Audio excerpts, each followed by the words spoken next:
Et on est de retour. Comment ça va? Ça va bien, merci. Ah, je suis content de t'avoir ici. Ah bon? Ouais. On habite ensemble? Oui. Dans la coloc? Oui. On vit ensemble depuis longtemps maintenant? Oui. On se connaît bien? Oh oui, oui. On voulait vraiment t'avoir aujourd'hui. Mensonge. Je suis la roue de secours. Non, c'est cool. Non, c'est cool, c'est vraiment important. Et puis on va parler... Putain, je suis bas. Attends, je suis un peu plus haut. Non, c'est bon. Et en fait, du coup, donc toi, tu t'appelles Céline. Oui. Jusque-là, tout va bien. Non, mais c'est ça. T'as la voix un petit peu enrouée. Un petit peu, mais ça va. Non, mais ça va aller. Et du coup, c'était vraiment intéressant parce que toi, t'es une personne qui est engagée dans la vie de tous les jours en général. Et notamment dans tes actions du point de vue du féminisme. Ah, oui. Alors, oui, je suis une enragée intérieure. Je suis pas du genre à aller me battre dans la rue. Ouais. J'aimerais bien des fois. D'ailleurs, je trouve qu'on sait pas assez se battre. Nous, on nous a pas appris ça, mais j'aimerais bien des fois. Et oui, bien évidemment que il y a plein de trucs là qui m'enragent forcément au quotidien parce que je suis une femme et que j'apprends. J'ai plus de 40 ans maintenant et je continue à apprendre encore et à me rendre compte de tout ce que nous les femmes on a pu vivre et voilà, et c'est un combat au quotidien. Ouais.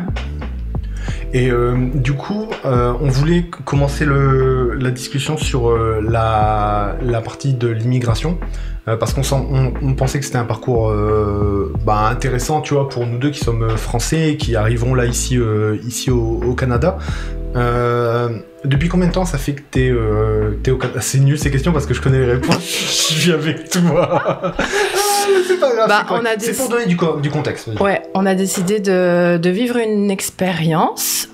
Ça fait plus de 2 ans, presque 3 ans qu'on est ici maintenant. Ah, je parle pas assez près. Non, c'est bon, c'est bon. C'est mes débuts.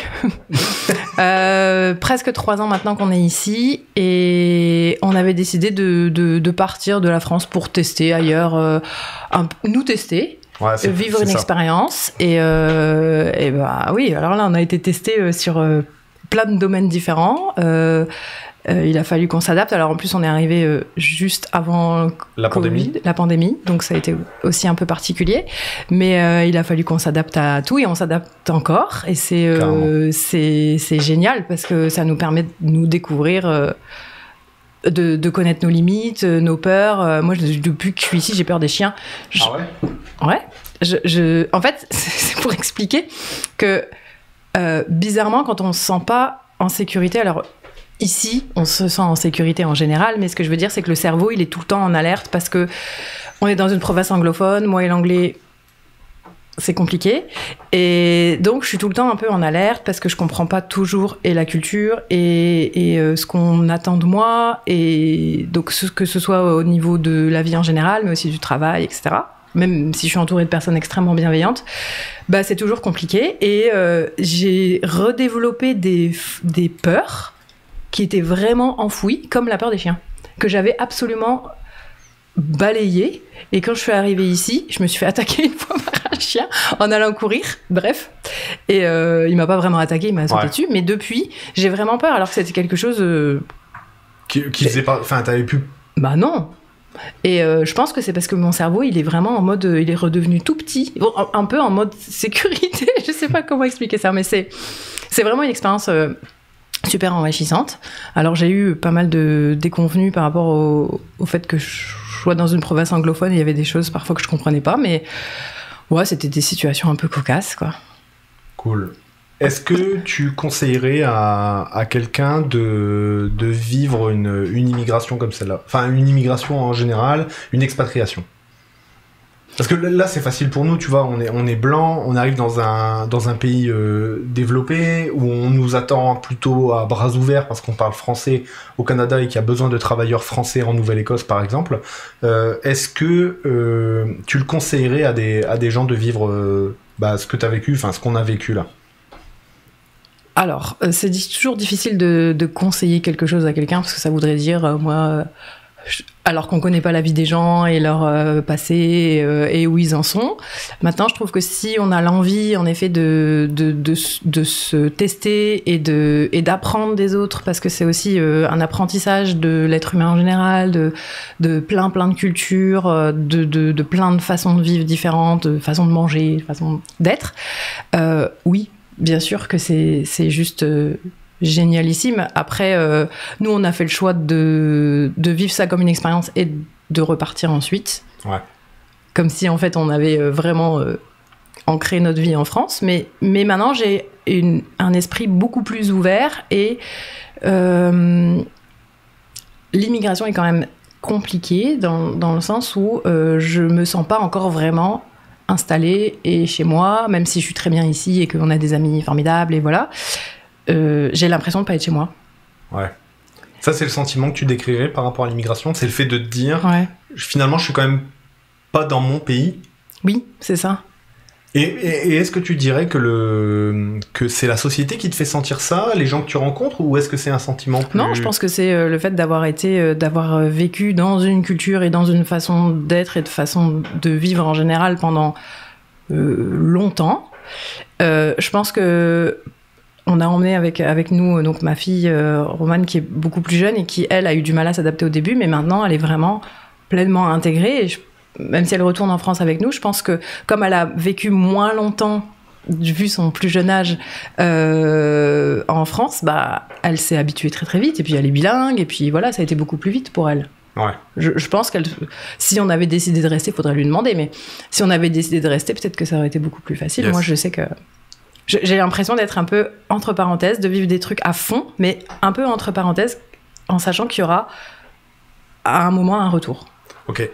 Si tu devais décrire sur une échelle de 1 à 10, de comment c'est difficile d'émigrer, combien tu dirais ? Alors, en plus, on est vraiment, comme tu disais, on est blanc, on a pu le faire. On a cette chance de dire « Oh bah, je vais revenir », alors que pour beaucoup de monde... C'est pas du tout ça, c'est je suis obligée de partir. Nous on a fait le choix en plus de venir et du coup on est là en se disant c'est un peu quand on dit les problèmes de riches, c'est presque ça quoi, de dire nous on a ce luxe de se dire oui c'était bien mais je peux retourner dans mon pays.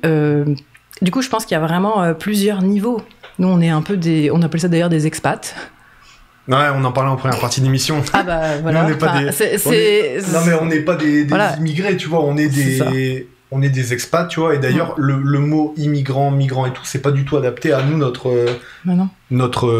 parle pas avec ces termes-là pour nous, tu vois, nous, on est vraiment des expats, et puis, alors que, en plus, un truc que je trouve intéressant, c'est que, on le fait grâce au travail, et pour le travail aussi un petit peu, tu vois, pour, découvrir d'autres manières de travailler dans le monde, et puis voilà. Du coup, on est typiquement ce qu'on pourrait appeler des migrants économiques, que pourraient être d'autres populations qui seraient des migrants économiques à d'autres endroits du monde, tu vois. On parlait tout à l'heure des personnes qui traversent la Méditerranée pour chercher un avenir meilleur pour eux, pour leurs enfants et leurs familles dans les pays d'Europe, tu vois, alors qu'en Afrique c'est plus compliqué pour eux, tu vois. Nous, on a exactement la même chose, c'est-à-dire que et on connaît pas mal de monde qui ont cette chose-là, tu vois, qui quittent l'Europe. Genre, c'est pas je vais découvrir l'Amérique du Nord, c'est vraiment aussi j'en ai un ras-le-bol de mon propre pays parce que j'estime que la situation est pas folle, etc. Et donc je quitte ça. Nous, on a cette chance de se dire on quitte pas quelque chose vraiment. C'est plutôt qu'est-ce qui se passe ailleurs ? Est-ce que je peux aller découvrir d'autres choses ? Est-ce que c'est intéressant ? Oui, c'est ça. Qu'est-ce qui se passe ? Comment c'est très différent, oui. Et puis on a ce luxe de dire on était dans un confort, du coup on va quitter ce confort, on en a recréé un, mais du coup c'est trop confortable, donc on repart. Enfin, c'est même. Exact. Ouais. Carrément. On peut pas vraiment comparer nos expériences d'immigrants avec ce que vivent la plupart des immigrants dans le monde, et notamment ceux qui ont une immigration qu'on va appeler une immigration forcée, qui est pas une immigration choisie. Nous, clairement, la nôtre, elle est totalement choisie, notre immigration, et ça se ressent dans notre manière de vivre, je pense, au quotidien, tu vois, on est assez chill avec comment on vit au Canada, oui, etc. Bien sûr. Oui, c'est sûr. La seconde chose que je voulais, dont je voulais parler avec toi, c'est ton appétit pour les reportages. Ah. Parce que tu me racontes... C'est ma grande passion. À chaque fois, des reportages, J'adore. des nouveaux reportages. Oui. Notamment, la semaine dernière, on parlait avec Hello Grise. J'avais évoqué quand elle nous disait qu'elle venait d'Amiens, tu vois, le reportage dont tu m'avais parlé, rue des Allocs. Oui. Est-ce que tu peux expliquer le contexte de ça? Qu'est-ce qui te mène à aller... J'en sais rien. Je fouille un peu. J'adore, en fait, regarder des documentaires qui montrent la vie des gens. Je suis une grande fan de la vie des gens, alors absolument pas pour me moquer ou pour me comparer ou tout ça, mais c'est vraiment, j'ai l'impression de m'imprégner un peu de ce qui se passe alors en plus nous ici on vit dans un quartier vraiment genre le Truman Show là. Enfin, tu me dis que la coloc elle est dans un lieu peinard? Ah mais oui, vraiment, on a l'impression d'être qu'il y a un arc-en-ciel tous les matins, que c'est beau, les gens sont gentils. Voilà, en fait, c'est très protégé. Carrément. Et j'ai vraiment ce besoin de... Alors, je regarde en effet que des reportages français, mais... Enfin, en tout cas, de personnes qui vivent en France. Mais j'ai ce besoin de ressentir comment les gens vivent, de voir comment les gens vivent. C'est aussi lié peut-être à mon expérience professionnelle de travailleur social, où j'ai aussi beaucoup côtoyé de mondes, de vies différentes, de classes sociales différentes. Et j'aime beaucoup. J'ai l'impression que ça me permet de rester un peu dans la vraie vie, là, et de me dire, ben voilà, ça existe. Et ça fonctionne comme ça, et voilà. Mais je regarde vraiment plein de choses différentes, donc notamment La rue des Allocs. Je suis tombée dessus un peu par hasard, et j'ai trouvé ce documentaire absolument criant de vérité, et je l'ai trouvé très bien réalisé, très bien fait. Il n'a pas fait beaucoup de... Ça, je trouve ça incroyable. Ouais, il n'y a pas eu... La réaction, elle est venue quand même à un moment de la maire de Amiens, donc Madame le maire de Amiens, qui elle disait, enfin tu vois on en parlait l'autre fois, mais elle disait mais vous dépeignez une image de ce quartier, je me souviens plus le nom du quartier, mais vous dépeignez une image de ce quartier qui n'est pas la réalité des Amiénois et qui ne représente pas vraiment ce qu'est la ville d'Amiens quoi en gros. Or parce que ça la faisait chier de voir que des gens galéraient, que des gens buvaient, et puis en plus c'est un documentaire qui est fait sur plusieurs épisodes où on s'attache vraiment aux gens. C'est une vraie histoire. Enfin vraiment j'adore et je peux passer de ça à regarder des documentaires. En ce moment j'ai des thèmes. En ce moment je suis sur les héritages. Et notamment, je suis en train de regarder un truc, mais c'est hallucinant sur donc une famille de nobles qui ont un château et ils doivent se poser la question de qui va hériter du château. Et le père est tellement, lui regrette la période alors qu'on est encore dans le patriarcat, mais bref, il dit oui, il faudrait retourner à ce patriarcat. Il utilise ces mots-là en disant c'est l'homme qui doit signer, qui doit dire à qui va appartenir le château. Pas de bol, il a 3 filles. Aucune des 3 filles ne veut reprendre le château. Mais dans leur discours, les filles quand même disent oui, en même temps, depuis la Révolution, nous, on n'est pas les bienvenus et on veut détruire nos beaux châteaux, notre beau patrimoine. Enfin voilà. Mais what? Et du coup, je regarde ça, je dis oh. Tu l'as pas fini celui-là? Je l'ai pas encore terminé. Est-ce que tu penses qu'il y aura un dénouement étrange? Ah bah certainement, ouais. Je sais pas s'ils vont couper la tête ou pas. Non, ça m'étonnerait. Je pense pas, mais voilà. Après, comme je regarde par petits morceaux, parce que c'est vraiment dans des moments de vie où je me lave les dents, où je regarde tous ces petits trucs-là entre deux. Et ouais. Il y en avait d'autres. Tu as eu une période sur les grandes écoles. Oui. Est-ce que tu peux expliquer un petit peu, toi, la vision que tu as maintenant de ces écoles, un petit peu pour l'élite? Comment tu vois comment les riches mettent leurs enfants dans ces écoles-là? Ah, mais t'as résumé. C'est pour les élites et les gros riches et puis voilà et puis c'est ah non ça m'a vraiment c'était des reportages où on va montrer peut-être sur donc la plupart des personnes qui vont accéder à ces écoles ont déjà un passé, enfin en gros ils sont nés, ils s'étaient déjà inscrits qu'ils allaient pouvoir aller à cette école, donc c'est déjà inscrit dans leur cursus là, depuis leur naissance. C'est un peu comme la fée qui se penche sur le berceau et qui dit voilà tu vas rentrer dans cette école, etc. Et donc certains qui en ont un peu rien à foutre et qui sont là en se disant de toute façon moi je vais succéder à papa ou à je ne sais pas quoi là. Et puis à côté peut-être un qui va ou une qui vont tout faire pour essayer d'y entrer, qui viennent de cursus vraiment différents, et puis voilà. Et le reportage il va les mettre en avant en disant vous voyez, c'est possible, quand on veut on peut y arriver, mais parce qu'il y a des reportages aussi très pourris, hein, c'est-à-dire qu'il y en a qui sont vraiment très bien faits dans le sens où ça va être un documentaire où on va juste suivre les personnes et puis ça va pas être orienté, et d'autres où ce reportage-là en question, c'était vraiment sur oui, ces écoles sont aussi ouvertes pour les pauvres gens, et puis ils vont galérer, mais parce qu'ils doivent travailler en plus, et puis parce que c'est pas dans leur culture, il y a un peu un conflit de loyauté, mais... Est-ce que tu peux expliquer ça, ce que c'est le conflit de loyauté ? Alors, je sais pas si je pourrais l'expliquer avec des bons termes, mais moi, ce que j'en comprends, c'est le fait à un moment d'être un peu... de trahir sa classe, ou de trahir sa famille, ou sans forcément en être conscient, mais du coup de penser qu'on n'y a pas accès, ouais. et du coup peut-être se freiner un peu dans ce qu'on a envie de faire, de peur d'être en conflit de loyauté, justement. Carrément. Et alors que la plupart des parents peuvent espérer que leurs enfants puissent accéder à un niveau supérieur, etc. Mais sauf que l'enfant en question, de par tout ce qu'il a pu entendre et puis tout ce qu'il a pu vivre, ne va pas se donner accès, ou se dire je serais peut-être pas capable, ou alors moi. C'est peut-être pas pour moi. Ça existe pas pour moi. Ok. Ou j'ose pas. Je me souviens d'un reportage notamment dans une école suisse où est-ce que tu peux parler aussi des professeurs dans cette école suisse où il y avait non, c'est pas ça, je confonds. C'est en gros dans les grandes écoles, donc les écoles où les riches mettent leurs enfants, comme c'est payant, t'as accès à un max d'activités, et notamment les cours de pilotage. Ah oui. Putain, mais... voilà, donc ça c'est les activités extrascolaires. Non, mais t'imagines, je vais piloter mon petit avion, mais ça c'était payant, donc forcément c'était encore une élite au sein de l'école. Au sein de l'école, yes. Où tu peux accéder à ce genre d'activités extrascolaires.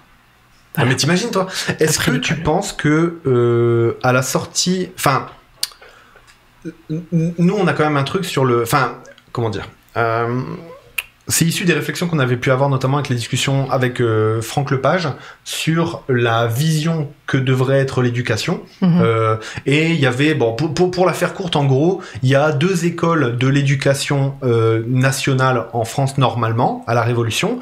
Il y a la version de Condorcet, qui est en gros, formons les jeunes le plus haut possible et créons des élites. En gros, et il y avait la version de Lepelletier de Saint-Fargeau qui était une version en disant si on veut réussir à avoir une société unitaire, égalitaire, puisqu'on sort quand même des privilèges de la noblesse, il va falloir être capable d'avoir des classes qui sont solidaires entre elles, mais donc ça suppose que on peut pas lâcher la bride aux gens les plus riches qui vont faire les activités les plus chères à leurs enfants, etc.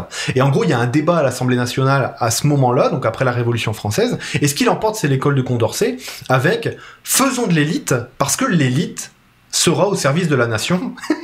Et on se rend compte que c'est pas le cas, l'élite, elle se barre, elle veut juste faire de la thune, et elle en a rien à battre. Du coup, est-ce que toi, tu penses que c'est les gens qui sont issus de ces grandes écoles peuvent avoir une compréhension de la société de tous les jours?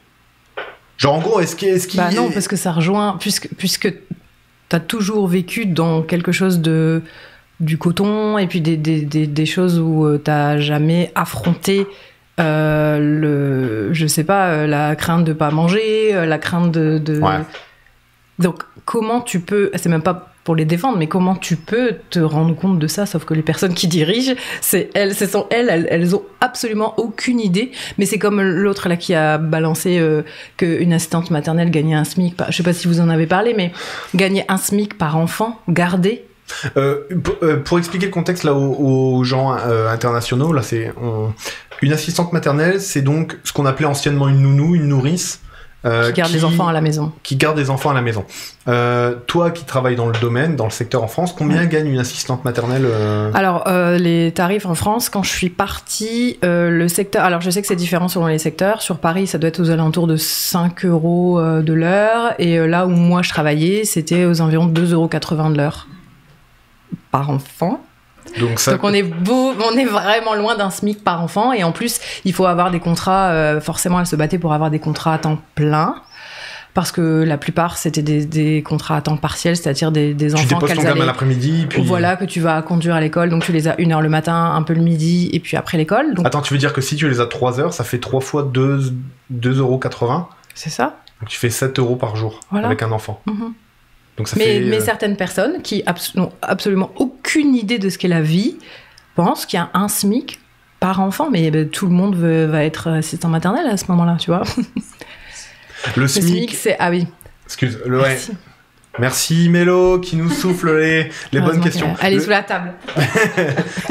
Le SMIC, c'est le salaire minimum d'insertion. Ouais, le salaire minimum qui en gros, c'est le salaire minimum en France. Voilà, c'est ça. C'est ça. Donc il y a un politique qui disait qu'en gros, si tu gardes un enfant à la maison, ça équivaut à un SMIC par mois, etc. Du coup, si tu en gardes 5... Waouh. C'est combien maximum une assistante maternelle? Combien elle peut avoir d'enfants en même temps? Alors, à l'époque où je suis partie, c'était... tu peux avoir un agrément maximum de 4 enfants. Okay. Mais si toutes les conditions sont réunies dans la maison pour pouvoir accueillir 4 enfants. Donc ça suppose que là, il y a des visites, il y a des tests en gros de ta maison, et on vérifie si tu peux le faire. Et donc, donc là, ce que tu nous dis, c'est que dans le secteur où tu étais, c'était 2,80 € par enfant en moyenne. Du coup, ça ferait, s'il y a 4 enfants en même temps, ça fait 10 balles. En gros, 10,50 € par heure.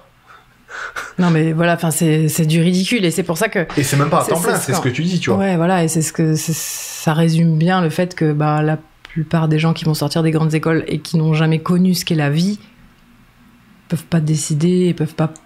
C'est absolument pas possible. Et tant qu'on n'a pas vécu la galère, c'est très compliqué de se l'imaginer. Voilà, j'en reste persuadée, quoi. Carrément. On va continuer à parler un petit peu de la galère. Toi, t'es également investi en tant que... Enfin, t'étais investi quand t'étais en France en tant que visiteuse de prison. Est-ce que tu peux expliquer ce que c'est? C'est un truc qui fait... qu'on peut avoir du mal à comprendre. Est-ce qu'on peut expliquer ce que c'est? Alors, dans le cadre de ma formation pour devenir éducatrice, j'avais dû traiter un thème d'une mère qui était enceinte et dans le milieu carcéral, et qui avait le choix de garder son enfant, parce qu'en France, dans certaines unités de vie familiale qui sont des unités spécifiques dans certaines prisons, on peut avoir le choix de garder son enfant jusqu'à l'âge de 2 ans. Et donc j'avais fait tout un travail là-dessus, et j'ai commencé à m'intéresser au milieu carcéral, et notamment en lien avec la parentalité. Et j'ai voulu aller un peu plus loin lorsque je suis sortie de ma formation, et m'approcher vraiment au plus près de l'univers carcéral. Donc à la base, c'était vraiment pour suivre parents-enfants, essayer de voir un peu d'étudier la parentalité au sein du milieu carcéral. Et puis j'ai intégré donc une association des visiteurs de prison qui m'ont fait passer quelques entretiens, etc. Et j'ai eu la grande surprise de me rendre compte que j'avais absolument pas le choix de qui j'allais visiter. Donc de mon idée à la base de suivre plutôt d'étudier un petit peu la parentalité au sein de la prison, ça n'a pas du tout été ça. Ouais. Et les conditions pour avoir, quand on est dans le milieu, quand on est emprisonné, les conditions pour avoir droit à un visiteur, une visiteuse de prison, c'est d'avoir une longue peine, de ne plus avoir de visite, de contact avec l'extérieur, donc de famille, d'amis qui viennent nous visiter, et de faire la demande. Donc c'est forcément des personnes qui sont volontaires pour avoir quelqu'un à qui parler, et le visiteuse de prison arrive et a pas le choix, donc c'est-à-dire que je prends la première personne qui est en attente d'un visiteur de prison, et parfois ils sont en attente depuis 3, 4, 5 ans. Et voilà comment a commencé mon expérience. Donc je me suis retrouvée avec au départ 3 détenus hommes, pas forcément parents, voilà. Donc c'était mon idée de base a été complètement chamboulée, et c'était bien aussi parce que donc je suis arrivée un peu sans savoir trop ce que j'allais y chercher et ce que j'allais y trouver, parce que c'était complètement différent de mon idée de base. C'est quoi l'objectif d'avoir... Parce qu'il y avait une polémique notamment sur les prisons en France, qui était notamment est-ce que les prisons sont pas trop sympas avec les détenus? Tu vois, on se souvient de cette vidéo de karting où bref, même le garde des Sceaux s'en mêle en disant c'est pas normal qu'ils puissent s'amuser en prison, blablabla. le but des visiteurs de prison, tu me dis si je dis une bêtise, c'est de pouvoir, pour, comme tu l'as décrit, les personnes qui sont sans visite, qui en font la demande et qui ont des longues peines, d'avoir accès à quelqu'un à qui parler. Exactement. Alors pour moi, ça a été vraiment amener de l'humanité dans le quotidien d'une personne qui est détenue, parce que ce sont des êtres humains et qui vont à un moment retourner dans la vie, dans la société. Et je reste persuadée, alors il n'y a absolument rien de parfait du tout dans le milieu carcéral et on en est vraiment loin. Et c'est pas juste 2 heures de karting qui vont... Enfin voilà, il y a toute une polémique sur le fait qu'on laisse faire du karting à des êtres humains. Oh mon Dieu, quelle horreur. C'est très déshumanisant donc d'être détenu. Et comme ils vont réintégrer la société à un moment, si personne ne leur montre à un moment que oui, tu es un être humain et ok, t'es détenu, je sais pas forcément pourquoi t'es là, parce que quand on est visiteur de prison, on n'est pas toujours au courant, on n'est pas au courant de ce pourquoi ils sont là. Je dis ils parce que moi, c'est des hommes que j'ai vus, majoritairement. Discuter et échanger, ça permet quand même de redonner un peu de place et puis de dire voilà, je sais que t'existes, et puis si on veut éviter la récidive, ou en tout cas que ce soit des gens enragés qui ressortent en colère et qui continuent à pas avoir de place et pas de solution et pas d'avis sur rien, ou alors qui continuent à rester au même stade de colère, qu'est-ce qu'on fait, quoi? Exact. Et aussi, peut-être, parce que là on parle de longue peine, c'est aussi des gens qui, pendant plusieurs années, des fois plusieurs dizaines d'années, ont pas vu trop l'extérieur. C'est-à-dire qu'il y en a actuellement qui sont... toi, par exemple, ceux que tu voyais, depuis combien de temps ils étaient incarcérés? Et en gros, est-ce qu'ils ont été incarcérés avant l'arrivée d'Internet, tu vois? Oui, alors pour un premier, notamment, que j'ai vu assez souvent, il était condamné à perpétuité. Et ça faisait une dizaine d'années qu'il était en prison, et assez jeune. Donc, en effet, il a absolument pas connu toutes les nouvelles avancées, etc.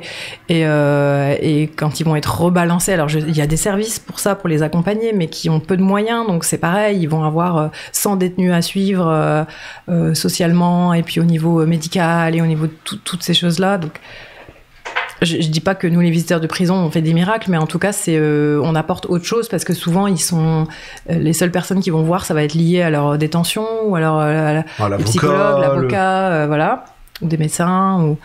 Et là, on parlait d'autres choses, quoi, de plein de choses. Donc moi, j'étais prête à créer une révolution déjà au sein au moins de décorer un petit peu les pièces, parce que je me disais, mais c'est quand même...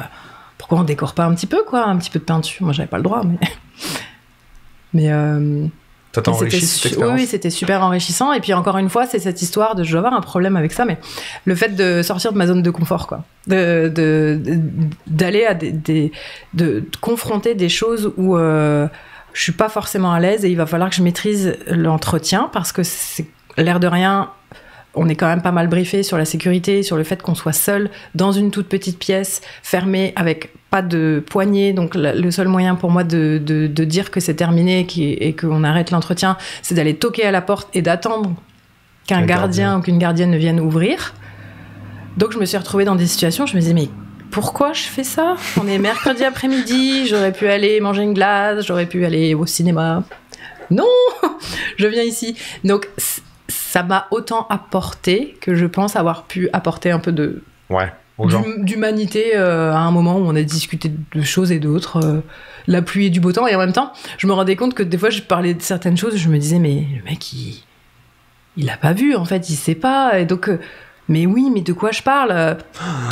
Du coup, tu dois avoir des discussions un peu intemporelles avec eux. Ouais, parce que je parlais du droit de vote, c'était en plus à une période où c'était des élections et tout ça. Et puis, et moi, très naïve, on n'a pas le droit de vote. Ah bon?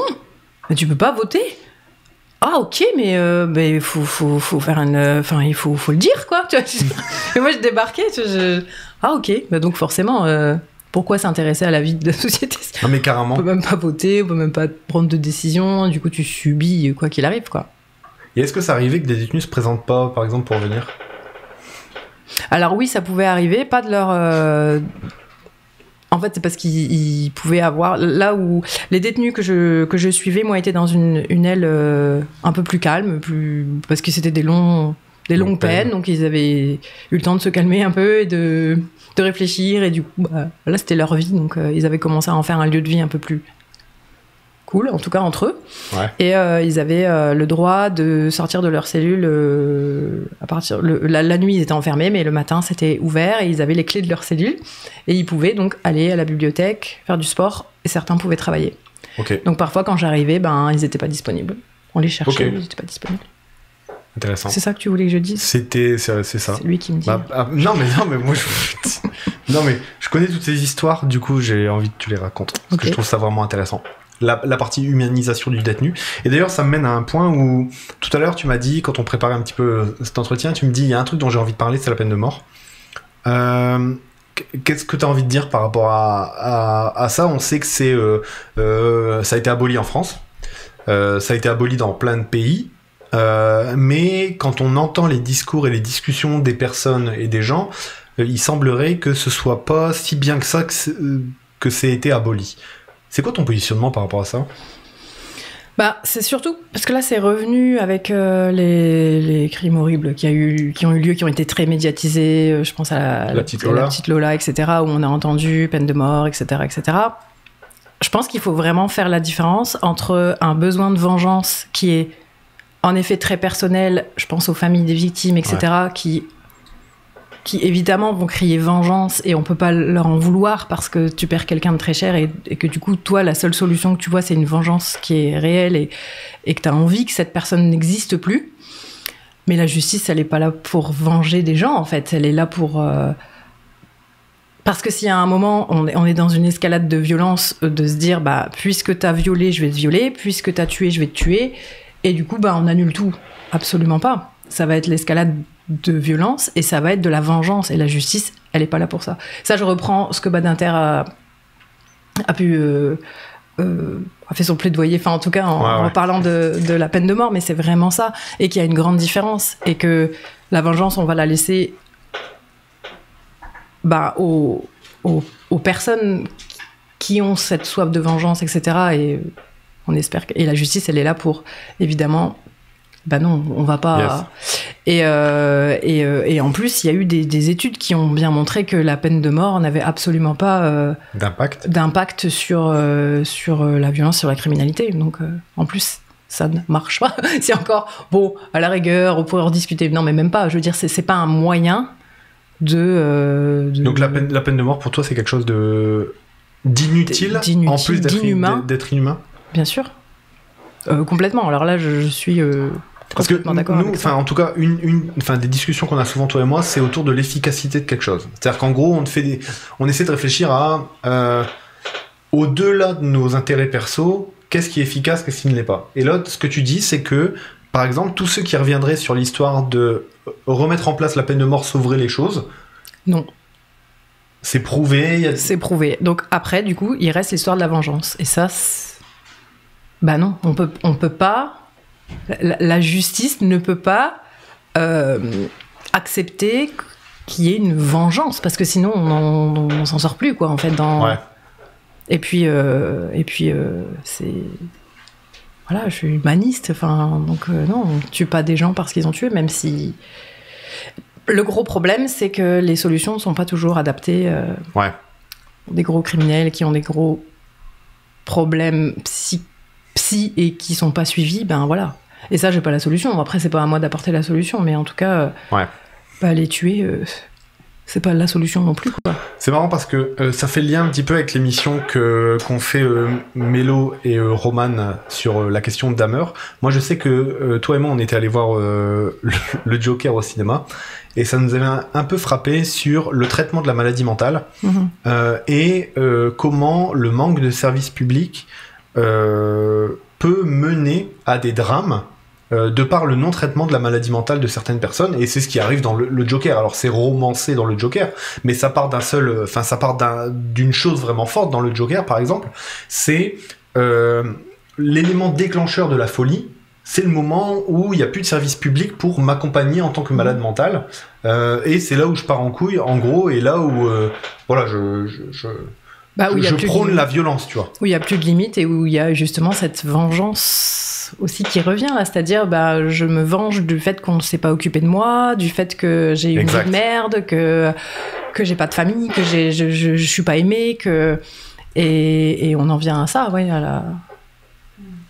Et ça me rappelle aussi dans mon parcours professionnel où j'avais accompagné des enfants à besoins spéciaux dans un institut spécifique, et en fait la plupart des enfants que je suivais sur un groupe d'une vingtaine, seuls 2 avaient des pathologies liées à la naissance, c'est-à-dire trisomie, donc syndrome de Down, et une autre pathologie qui était un syndrome lié à la naissance. Tous les autres, c'était des pathologies sociales, c'est-à-dire en gros, au niveau environnemental et familial, des carences, et puis le fait d'avoir eu un accompagnement très compliqué ou alors un peu en pointillé, etc., ont fait que ces enfants ont développé des pathologies de violence, et voilà, et ça c'est un problème en effet. Attends, ce que tu dis, parce que ça c'est marrant, ça me fait penser à ma mère, sur la description qu'elle a de l'évolution des maladies mentales, notamment, qui était... en gros, quand elle était plus jeune dans sa carrière, la majorité des foyers dans lesquels elle travaillait étaient peuplés de personnes qui avaient justement le syndrome de Down, enfin trisomie 21, trisomie 13, des gens qui avaient des maladies congénitales, tu vois, des maladies mentales liées à la naissance, et que maintenant que la science a évolué, le traitement des maladies et le dépistage de ces maladies-là a évolué plus tôt dans le cycle de grossesse, y a plein de ces enfants qu'on ne va plus faire naître, et en gros, on aurait dû voir en gros une diminution de la fréquentation de ces foyers, tu vois. Or, ça a été remplacé par des maladies mentales liées plutôt à l'environnement. C'est le reflet, pour moi, d'un mal-être profond et d'un truc qui fonctionne pas dans la société, quoi. Il y a vraiment un truc qui fonctionne pas. Mettez plus de moyens en prévention et en accompagnement des enfants et des familles en grande précarité, plutôt que d'après de focus les moyens sur, tu veux dire, la punition de ces gens, et bien sûr, selon dire que c'est de leur faute, parce que s'ils ils auraient pu intégrer une grande école, mais non. Dommage. Non, mais s'ils avaient ils auraient pu. Oui. Toi, t'es éducatrice jeunes enfants. Oui. Et du coup, ce qu'on ressent là dans ce que tu nous dis, c'est que on pourrait régler une partie significative de nos problèmes sociétaux si on prenait en charge au niveau de l'enfance. C'est ça que tu veux dire, ouais, la petite enfance, mais même avant, même tout ça. Enfin, en tout cas, il y a un côté un petit peu, du coup, de dire, oui, mais on pourrait corriger tous ces problèmes-là avec des situations individuelles et tout. Est-ce que c'est ça le truc ? C'est-à-dire, tu veux m'amener où ? Non, je comprends pas ta question. Non, je veux pas t'amener quelque part. En gros, ma question, c'est... Non, mais parce que des fois... Par rapport aux travailleurs sociaux, je le dis à nous tous là, par rapport aux travailleurs sociaux, je me souviens d'une discussion qu'on avait eue avec un ami qui disait oui, mais une fois qu'on aura réglé tous les problèmes, on n'aura plus besoin de travailleurs sociaux, tu vois. Et en gros, qui lui disait oui, mais la société se fait par elle-même et le travailleur social est là, enfin, n'a plus lieu d'être à un moment si tout va bien, tu vois. Donc en gros, c'est aussi le travailleur social est pas là pour dicter comment doit être ou ne pas être une famille, etc. C'est là où je voulais voir, en fait, où je voulais en venir, c'est, selon toi, le travail à l'enfance va permettre d'empêcher, tu vois, ce type de comportement d'être naissant pour l'avenir, parce que des fois, il y a un petit peu, c'est ce que tu me disais sur des familles jugent le travail social comme étant très intrusif. Et toi, comment tu te positionnes par rapport à ça ? Entre intrusion et en même temps se dire j'ai quand même une mission qui est, je vais pas réparer une situation, mais je vais tenter d'infléchir une courbe. Tu vois ? Sur l'accompagnement social en général, ouais. Tu veux dire ? Ouais, en tout cas, moi j'ai une vision très alors je parle de la France parce que je connais vraiment que ça, mais comme modèle où on va accompagner les gens avec des allocations, mais c'est pas que ça. En fait, l'accompagnement social, c'est avoir une place, c'est si juste le truc de se dire il faudrait juste que tu trouves un travail. Non, trouver un travail, c'est juste un aboutissement de quelque chose, de tout un travail, et pour ça il faut qu'il y ait des gens humainement qui soient là pour accompagner les personnes. Pas seulement à gérer, parce que du coup, on va avoir des personnes qui vont être là pour gérer le budget des allocations, en disant, bah non, il faudrait plutôt faire ça. Et il faut des gens formés sur la systémie familiale, sur comprendre quelle est la place de chacun dans le monde et dans la famille. Et puis, ben voilà, donc c'est donner des moyens humains d'être présent pour accompagner des gens sur quelle est ma place, pourquoi je fais des enfants, parce qu'il y a aussi ça, cette question de avoir des enfants, c'est avoir une place à un moment, parce que j'en ai pas eu d'autres. Et que là, on va faire attention à moi, je vais avoir des rendez-vous, on va prendre soin de moi parce que je suis enceinte. Je sais faire une chose comme tout le monde, c'est avoir un enfant. Et donc, c'est revoir aussi toutes ces questions-là parce que j'ai accompagné aussi beaucoup de familles où t'avais beaucoup d'enfants et qui étaient placés. Et donc, c'est très facile de juger, de dire pourquoi tu fais des gosses si c'est pour les placer. Oui, mais peut-être que si on écoutait ces personnes et qu'on leur donnait une place autre à un moment, mais pour ça, il faut des moyens. C'est pas juste en donnant une allocation, c'est pas juste en disant après, mais madame, pourquoi vous faites des enfants si vous n'êtes pas capable de vous en occuper ? Mais c'est facile de dire ça, si la personne, elle sait même pas elle-même qui elle est. Exact. Et voilà, et donc tout est à revoir, tout est à repenser, vraiment. Je sais pas comment, mais c'est... Ouais, mais en gros, donc, ok, ce que tu dis, c'est que au-delà d'être la notion d'intrusion dans la systémie familiale, il y a quand même des interventions qui permettraient, selon toi, s'il y avait plus de monde. Et des gens formés. Des gens formés, parce que ne pas avoir de jugement dans le travail social, c'est quelque chose qui se travaille et qui est extrêmement difficile, parce qu'on a tous... Même si on a l'impression d'être non, je vais pas juger telle ou telle personne sur sa façon d'être, c'est quelque chose qu'on a en nous et qui se travaille vraiment beaucoup. Et donc c'est par le travail d'observation très objective et de dire ah bah non, là j'ai fait un jugement, là j'ai fait un jugement. Et donc ça se travaille. C'est des choses qui ont besoin. Il faut une formation pour ça, il faut des études. Et puis à partir de là, on peut être un travailleur social qui va pouvoir accompagner correctement les gens dans leur unité, dans leur dans leur façon d'être, et puis dans ce qu'ils font de quelque chose d'unique, et puis qu'ils puissent se rendre compte de ça, quoi. Tu décrivais aussi la question de la confiance qui prend du temps aussi. Ça coûte aussi de l'énergie. Et de l'argent, bien sûr, parce que actuellement, comme dans les services sociaux, ils ont peu de temps, énormément de dossiers. Je parle des dossiers, parce qu'on va parler des familles ensuite, mais c'est d'abord des dossiers. Se rendre chez les personnes, elles vont pas répondre une fois, deux fois, trois fois, justement parce qu'elles-mêmes sont très abîmées par la vie. Les services sociaux, elles en ont ras-le-bol, donc on va pas ouvrir à quelqu'un qui vient...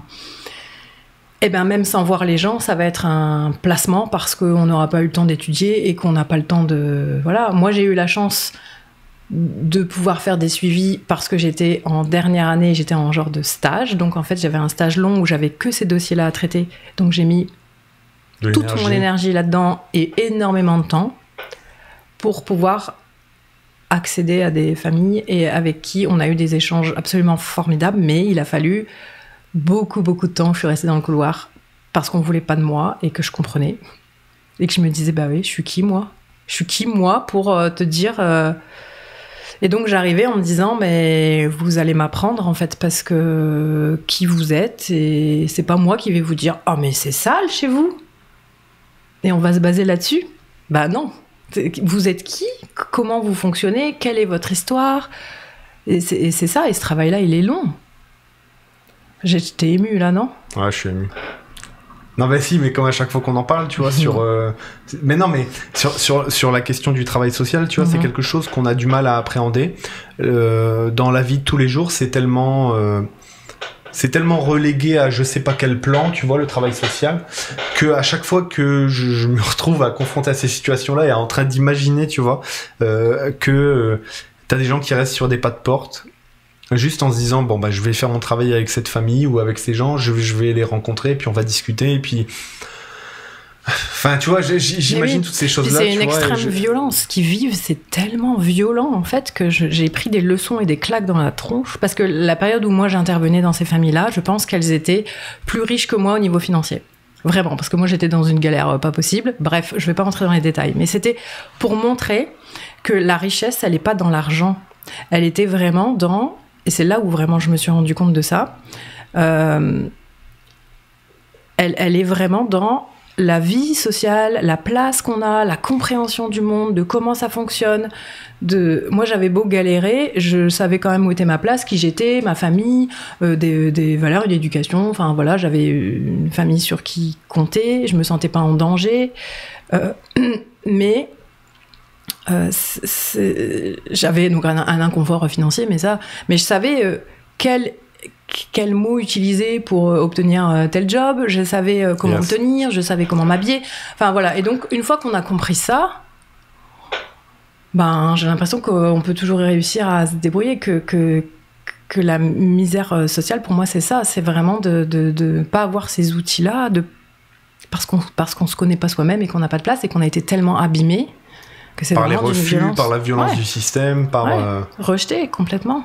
Alors que c'est des gens, mais j'ai appris tellement de ces personnes, vraiment, et à aucun moment je me suis sentie, moi je sais et toi tu sais pas, jamais. Et c'était vraiment des réels échanges. Et je pense que c'est aussi pour ça que ça fonctionnait. Mais voilà, pour ça il faut du temps, des moyens et des gens formés, vraiment. Ok. T'es quelqu'un de fun d'habitude, mais j'ai pas ri beaucoup là. Ok, je sais pas comment prendre ce truc. C'est notre discussion qui a été comme ça. C'est toi qui m'as mené mais je sais. Mon truc, ça fait immigration, grandes écoles, prison, peine de mort, travail social. Waouh. J'avoue, c'était pas faux. On reviendra une autre fois pour parler d'autres sujets plus marrants. Des trucs un peu marrants. Yes. Ok. Parce qu'on rigole quand même pas mal. Oui. Sous mes airs un peu graves, là, tu m'as vraiment ému. Ok. Non, mais je suis vraiment content d'avoir fait ça avec toi. Je sais pas quelle heure il est. Ouais, il va être l'heure. Waouh. Tout sous notre gueule. Oui. Non, mais c'est bien, c'est correct. Ok, on va se quitter là.